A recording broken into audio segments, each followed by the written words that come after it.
अस्सलाम वालेकुम, मैं हूं उमर फारूक और मैं मोहम्मद आयश आलम।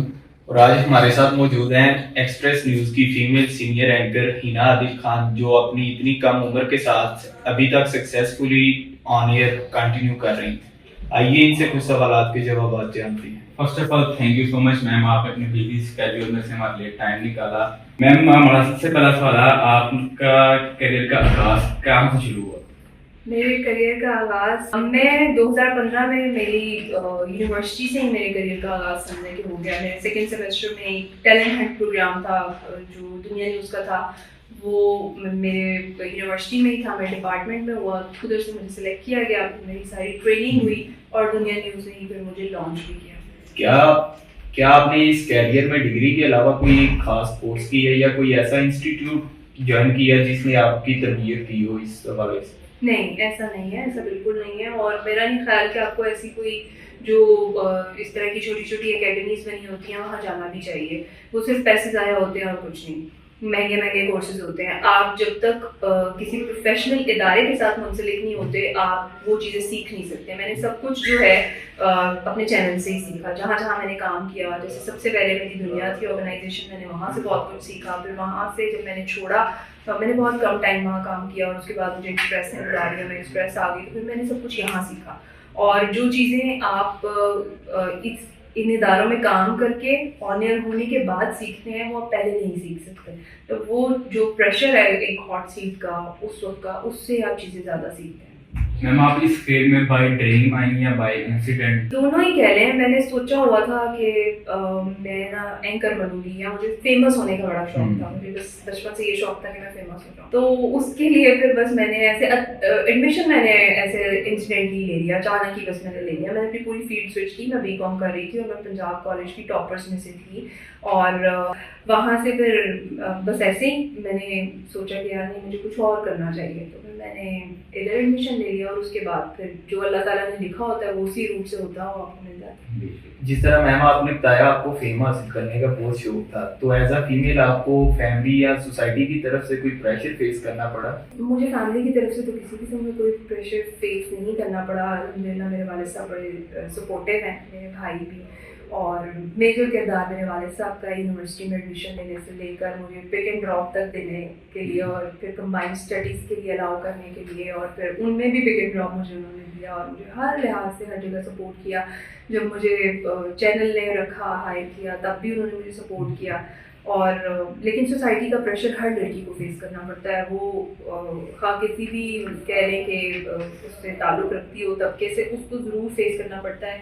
कोई भी जॉब हो उसको, वो जैसे ही घर से बाहर पाँव रखती है उसके चैलेंजेस स्टार्ट हो जाते हैं। मैम इस फील्ड में फीमेल स्टाफ से ज़्यादा मेल स्टाफ होता है, तो क्या आपको कभी इस चीज़ की घबराहट पेश आई हो कि मेल स्टाफ ज़्यादा तो फीमेल कम है? नहीं, ऐसा बिल्कुल नहीं है। और मज़े की बात आपको ये बताती हूँ कि मेल्स बेचारे रो रहे होते हैं कि फेवर्स सारे लड़कियों को मिल जाते हैं, क्योंकि यहाँ पे बड़ा ऑब्लाइज किया जाता है ख़वातीन को। और ख़ास तौर पे मैं बात करूँगी जो एक्सप्रेस न्यूज़ है ना, बेसिकली ये नहीं कि मेरा इदारा है, मैंने और भी 2-3 इदारों में काम किया, लेकिन यहाँ पर जो ख़वातीन को इज़्ज़त और जो सिक्योरिटी मिलती है वो ज़बरदस्त है। मतलब आपको फ्री होके आप काम करें। कोई इधर कोई किसी किस्म की ना जेंडर बेस्ड कोई किसी किस्म का मसला नहीं है कि भाई मेल है तो ट्रांसमिशन में इसको बिठा दें और लड़कियां से उठा दें। ऐसा यहाँ नहीं होता। यहाँ पे जो सीट पे बैठे हैं, जिसके टाइम पे खबर आ गई है, उसने करनी है।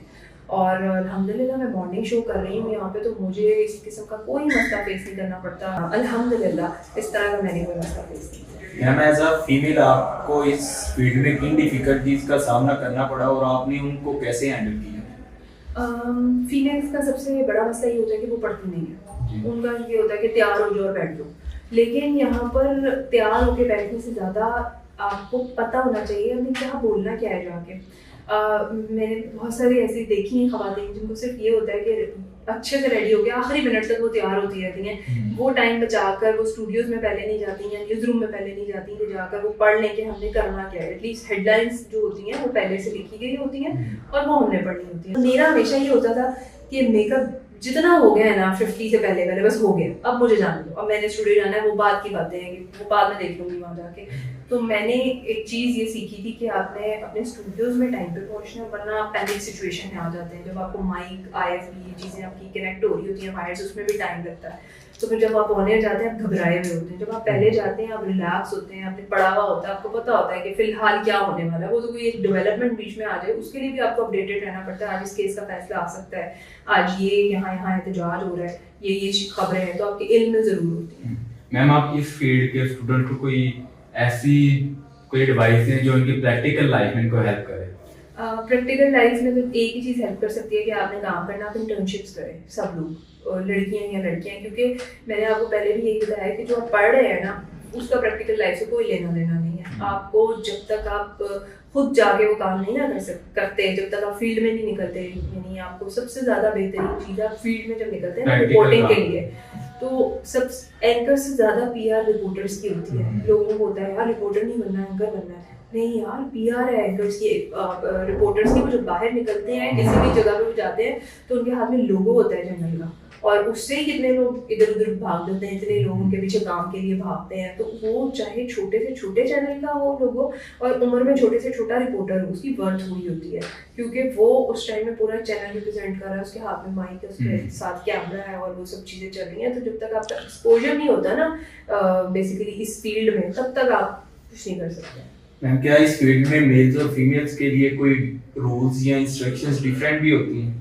नहीं, ऐसा नहीं है। सब रूल्स सबके लिए बराबर है, इंस्ट्रक्शंस सबके लिए बराबर है। जो काम है वो सबने वही वाला करना है। वही मैं आपको बता रही हूँ कि सिर्फ खवातीन ने तैयार होकर डमियों के साथ बैठना नहीं होता, उन्होंने भी साथ बोलना है, उन्होंने भी पूरा पार्टिसिपेट करना है। मेरे लिए तो बड़ी ये तकलीफ की बात हो कि अगर मेरा को-एंकर मेरे साथ बैठा है और मेरे से ज़्यादा सवाल पूछ ले, तो मुझे तो फिर जो है ना वो रहना ही नहीं चाहिए इस फील्ड में। मैं तो ये कहूँगी कि जब आप बराबरी, जब वो सवाल कर रहे हैं तो आपके पास भी होना चाहिए। आपको ये नहीं होना चाहिए कि पूरी ट्रांसमिशन ही ये कर ले या पूरा शो ही ये बंदा कर ले।